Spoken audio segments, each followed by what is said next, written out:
Hello বন্ধুরা, সবাই কেমন আছেন? আশা করি সবাই অনেক ভালো আছেন। আজকে আমি আপনাদের জন্য নিয়ে এসেছি একটি দারুণ, রোমাঞ্চকর, রহস্যময় এবং ইমোশনাল চাইনিজ ফ্যান্টাসি ড্রামার গল্প। এই গল্পে আছে ভালোবাসা, প্রতিশোধ, ভয়ঙ্কর শক্তি, সময়ের পেছনে ফিরে যাওয়ার রহস্য এবং এমন একজন মানুষকে ঘিরে পুরো কাহিনী যে ভবিষ্যতে হয়ে উঠবে পৃথিবীর সবচেয়ে ভয়ঙ্কর ডেভিল গড। আজকের ভিডিওতে আমরা till the end of the moon ড্রামার প্রথম এপিসোডের পুরো গল্পটি সহজ বাংলায় বুঝে নেব। তাই ভিডিওটি একদম শেষ পর্যন্ত দেখবেন, কারণ গল্পের শুরু থেকেই এমন কিছু ঘটনা ঘটবে যা পুরো কাহিনীর ভবিষ্যৎ বদলে দেবে। তো আর দেরি না করে চলুন শুরু করা যাক আজকের গল্প। একটা পৃথিবী যেখানে দেবতারা আর বেঁচে নেই, 4 মহাদেশ আর 3 জগতের ওপর নেমে এসেছে ধ্বংস। আর এই ধ্বংসের কেন্দ্রবিন্দুতে আছে এক ভয়ঙ্কর সত্তা, ডেভিল গড। তাকে বর্তমান সময়ে হারানোর কোনো উপায় নেই, তাই শেষ আশা হিসেবে একজন মেয়েকে পাঠানো হবে 500 বছর অতীতে, সেই সময়টায় যখন ডেভিল গড এখনও ছিল একজন দুর্বল মানুষ। কিন্তু সমস্যা হলো, যাকে ভবিষ্যতের দানব হওয়ার আগেই থামাতে হবে, অতীতে গিয়ে দেখা গেল সেই মেয়েটির স্বামী। গল্পের শুরুতেই আমরা দেখি ডেভিল গড একের পর এক অমর সেক্ট ধ্বংস করে এগিয়ে আসছে। তার শক্তির সামনে কেউই টিকতে পারছে না। 1000 বছর আগে পুরনো ডেভিল গডকে থামাতে দেবতারা নিজেদের জীবন উৎসর্গ করেছিলেন, কিন্তু এখন নতুন এক ডেভিল গডের আবির্ভাব হয়েছে, আর তাকে থামানোর মতো কোনো দেবতাও আর নেই। বেঁচে থাকা অমর যোদ্ধাদের মধ্যে হতাশা ছড়িয়ে পড়ে। সবাই বুঝতে পারে সরাসরি যুদ্ধ করে এই শত্রুকে হারানো সম্ভব নয়। অন্যদিকে ডেভিল গড খুঁজছে একটি বিশেষ ঐশ্বরিক বস্তু, মিরর অব দ্য পাস্ট। এই আয়নাটি অতীত দেখাতে পারে এবং ভাগ্য পরিবর্তনের রহস্যের সঙ্গে যুক্ত। ডেভিল গড শিয়াওয়াও সেক্টে পৌঁছে সেখানকার প্রতিরক্ষা খুব সহজেই ভেঙে ফেলে। তার লোকেরা মিরর অব দ্য পাস্ট খুঁজে পেলেও সেটি সক্রিয় করতে পারে না, কারণ এর জন্য প্রয়োজন অমর শক্তি। তাই ডেভিল গড সেক্টরের লোকদের বাধ্য করতে থাকে আয়নাটি চালু করার জন্য। যারা বাধা দেয় তাদের উপর শুরু হয় নির্মম আক্রমণ। এই সময় সামনে আসে লি সুসু। সে জানে ডেভিল গডের বিরুদ্ধে সরাসরি লড়াই মানে নিশ্চিত মৃত্যু, তবুও সে তার সঙ্গীদের ফেলে পালাতে চায় না। ডেভিল গডের সেনারা মিরর অব দ্য পাস্ট দখল করতে চাইলে সুসু ও তার সঙ্গীরা প্রাণপণ লড়াই করে। তাদের কাছে থাকা কিছু ঐশ্বরিক অস্ত্র ডেভিল গডকে সামান্য আঘাত করতে পারে, এমনকি বহু বছরের মধ্যে প্রথমবার কেউ তাকে আহতও করতে সক্ষম হয়। কিন্তু এতে ডেভিল গড আরও ভয়ঙ্কর হয়ে ওঠে। সে ঘোষণা করে সব অমর সেক্ট ধ্বংস করে দেবে, যাতে 4 মহাদেশ আর 3 জগতে আর কোনো অমর শক্তি বেঁচে না থাকে। পরিস্থিতি যখন পুরোপুরি আশাহীন, তখন মিরর অব দ্য পাস্ট সুসুর রক্তের সংস্পর্শে এসে সক্রিয় হয়ে যায়। আয়নার ভেতর সুসু এক রহস্যময় সত্তার সঙ্গে দেখা করে। সে জানায় ডেভিল গড জন্ম থেকেই দুষ্ট ছিল না, তার সবচেয়ে বড় দুর্বলতা লুকিয়ে আছে তার অতীতে। 500 বছর আগে সে ছিল শেং কিংডমে থাকা এক দুর্বল মানুষ। তখনও সে ভয়ঙ্কর ডেভিল গড হয়ে ওঠেনি, কিন্তু তার শরীরের ভেতরে ছিল এক অশুভ শক্তির বীজ, যা ভবিষ্যতে তাকে ডেভিল গডে পরিণত করবে। সুসুকে বলা হয় যদি সেই সময়ের ভাগ্য পরিবর্তন করা যায়, তাহলে বর্তমানের মহাবিপর্যয়ও ঠেকানো সম্ভব। অর্থাৎ ডেভিল গডকে এখন হারানো যাবে না, কিন্তু 500 বছর আগে গিয়ে তাকে ডেভিল গডে পরিণত হওয়ার আগেই থামানো যেতে পারে। সুসু মিরর অব দ্য পাস্ট নিয়ে হেংইয়াং সেক্টে ফিরে আসে। আয়নাটি ভেঙে গেলেও তারা প্রয়োজনীয় তথ্য পেয়ে গেছে। সবাই সিদ্ধান্ত নেয় অতীতে কাউকে পাঠাতেই হবে। সুসু নিজেই সেই দায়িত্ব নেয়, কিন্তু তখন তার বাবা তাকে একটি গুরুত্বপূর্ণ সতর্কতা দেন। ভবিষ্যতের ডেভিল গডের মানুষের নাম তান্তাই জিন।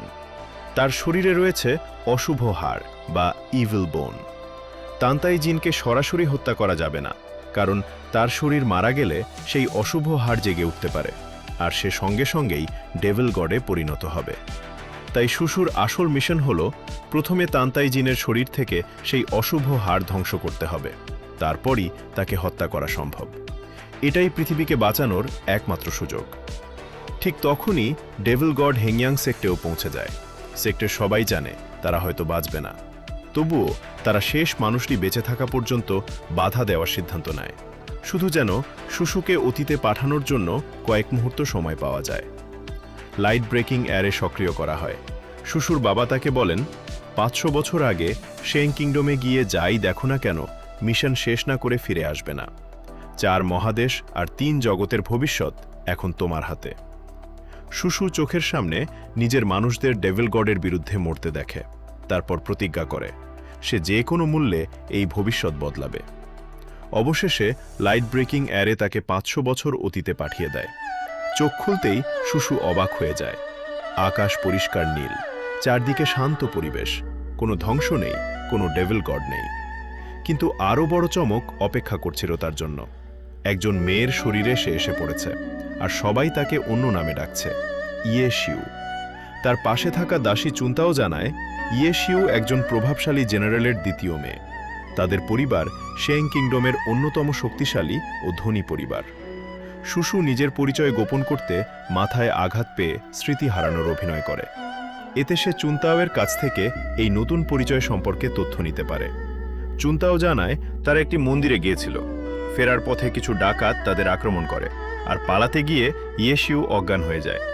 কিন্তু শুশু দ্রুত বুঝে যায় এরা সাধারণ ডাকাত নয়, কারণ তারা তাকে মিস ইয়ে নামে চেনে, অর্থাৎ কেউ পরিকল্পনা করেই এই নাটক সাজিয়েছে। এরপর যখন তথাকথিত ডাকাতরা আবার তাদের সামনে আসে, শুশু লড়াই করতে যায়। কিন্তু সে তখন বুঝতে পারে অতীতে এসে তার নিজের অমূল্য শক্তিগুলো আর কাজ করছে না। এই শরীরও মার্শাল আর্ট জানে না। ঠিক তখনই এক রাজপুত্র এসে তাদের উদ্ধার করে, কিন্তু সে ইয়েশিউকে দেখে খুব ঠান্ডা আচরণ করে এবং জানিয়ে দেয় সে ইয়েশিউকে ভালোবাসে না, সে ভালোবাসে ইয়ে বিংচাংকে। শুশু কিছুই বুঝতে পারে না। পরে চুন্তাও জানায় আগের ইয়েশিউ প্রিন্সলিনকে পাগলের মতো ভালোবাসত, কিন্তু প্রিন্সলিন বিয়ে করতে যাচ্ছে ইয়েশিউর বড় বোন ইয়ে বিংচাংকে। হিংসায় ইয়েশিউ কয়েকদিন আগে নিজের বড় বোনকে পুকুরে ঠেলে দিয়েছিল। আর এখানেই বোঝা যায় শুশু যে মেয়ের শরীরে এসেছে সেই ইয়েশিউ মোটেও ভালো মেয়ে ছিল না। আরও মজার ব্যাপার হলো যে ডাকাতদের আক্রমণ মনে হচ্ছিল সেটাও আসলে ইয়েশিউর নিজের পরিকল্পনা ছিল। সে টাকা দিয়ে লোভ ভাড়া করেছিল যেন তারা তাকে ভয় দেখায়, আর প্রিন্সলিন এসে তাকে নায়কের মতো উদ্ধার করে। কিন্তু পরিকল্পনা পুরো উল্টো হয়ে যায়। শুশু মনে মনে ভাবে, ইয়েশিউ, তুমি তো সত্যিই ভয়ঙ্কর মেয়ে ছিলে। সে চুন্তাওকে নামটি জিজ্ঞেস করে। চুন্তাওয়ের উত্তর শুনে শুশু স্তব্ধ হয়ে যায়। তান্তাই জিন কোনো দূরের মানুষ নয়, সে এই বাড়িতেই আছে। আর সবচেয়ে বড় ধাক্কা, তান্তাই জিন হল ইয়েশিউর স্বামী, অর্থাৎ যে মানুষটিকে ভবিষ্যতের ডেভিল গড হওয়ার আগে থামাতে হবে, সে এখন শুশুর নিজের স্বামী হিসেবে একই বাড়িতে থাকে। তার চোখের সামনে দাঁড়িয়ে আছে এমন একজন মানুষ যে ভবিষ্যতে গোটা পৃথিবী ধ্বংস করবে, কিন্তু এখন সে অত্যন্ত দুর্বল, শান্ত এবং নিপীড়িত একজন মানুষ। শুশুর বিশ্বাসই হয় না এই মানুষটাই 500 বছর পর ভয়ঙ্কর ডেভিল গড হবে। সে ভাবে এখনই যদি তান্তাই জিনকে মেরে ফেলা যায় তাহলে ভবিষ্যতের অসংখ্য প্রাণ বাঁচবে। কিন্তু সঙ্গে সঙ্গে বাবার সতর্কবার্তা মনে পড়ে। তান্তাই জিনকে সরাসরি হত্যা করলে তার ইভিল বোন জেগে উঠবে আর বিপদ আরও দ্রুত শুরু হবে। তাই শুশুকে অপেক্ষা করতে হবে। প্রথমে তাকে নিশ্চিত হতে হবে এই তান্তাই জিনই ভবিষ্যতের ডেভিল গড কিনা। শুশু তান্তাই জিনকে কাছে ডাকে, তার হাত দেখতে চায়। তারপর তাকে বলে রাগ করতে, এমনকি বলে, ভাবো তুমি আমাকে হত্যা করতে চাও। তান্তাই জিন অবাক হয়ে যায়। সে মাথা নিচু করে জানায় তাকে শাস্তি দিতে চাইলে দিতে পারে, কিন্তু এভাবে উপহাস না করতে। কিন্তু শুশু তাকে আরও উস্কে দেয়। আর ঠিক তখনই শুশুর মনে ভবিষ্যতের ডেভিল গডের ভয়ঙ্কর উপস্থিতির স্মৃতি ফিরে আসে। সে বুঝে যায়, হ্যাঁ, এই মানুষটাই সেই ভবিষ্যতের ডেভিল গড। ভয়ে শুশুর শরীর কাঁপতে থাকে। কিছুক্ষণ পর শুশু দেখে তান্তাই জিন বরফের ওপর হাঁটু গেড়ে বসে আছে। সে চুন্তাওকে জিজ্ঞেস করে, কেন? চুন্তাও জানায় এই শাস্তি তাকে ইয়েশিউ নিজেই দিয়েছে। 3 দিন ধরে বরফের ওপর হাঁটু গেড়ে থাকতে হবে, কারণ আগের ঘটনায় ইয়েশিউ আর ইয়ে বিংচাং দুজনেই পানিতে পড়ে যায়। প্রিন্সলিন সঙ্গে সঙ্গে ইয়ে বিংচাংকে বাঁচাতে ঝাঁপ দেয়, আর তান্তাই জিনও পানিতে নামে, কিন্তু সেও ইয়ে বিংচাংকেই উদ্ধার করে।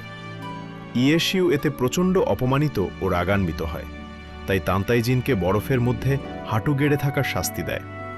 শুশু তখন বুঝতে পারে এই শরীরের আগের মালিক তান্তাই জিনের সঙ্গে ভয়ঙ্কর আচরণ করত, আর তান্তাই জিন এখানে সম্মানিত রাজপুত্রও নয়। সে অন্য রাজ্যের একজন প্রিন্স হলেও শ্যাং কিংডমে তাকে জিম্মি হিসেবে পাঠানো হয়েছিল। কেউ তাকে ভালোবাসে না, কেউ তার জীবন নিয়েও খুব একটা ভাবে না। চুনতাওয়ের কথায় আরও জানা যায়, ইয়েশিউকে বিয়ে করার কারণেই হয়তো তান্তাইজিন এখনও বেঁচে আছে, না হলে রাজা তাকে আগেই হত্যা করতে পারতেন। এখন শুশু এক ভয়ঙ্কর দ্বন্দ্বের সামনে দাঁড়িয়ে। ভবিষ্যতে এই তান্তাইজিনই অসংখ্য মানুষকে হত্যা করবে, অমর সেক্ট ধ্বংস করবে এবং পৃথিবীকে শেষের দিকে নিয়ে যাবে। কিন্তু বর্তমানের তান্তাইজিনকে দেখে সে পাচ্ছে সম্পূর্ণ অন্য এক মানুষ, একজন অপমানিত, একাকী, দুর্বল এবং সবার দ্বারা অবহেলিত যুবক। তাহলে প্রশ্ন হল, তান্তাইজিন জন্ম থেকেই কি সত্যিই দুষ্ট, নাকি মানুষের নিষ্ঠুরতাই ধীরে ধীরে তাকে ভবিষ্যতের ডেভিল গডে পরিণত করবে?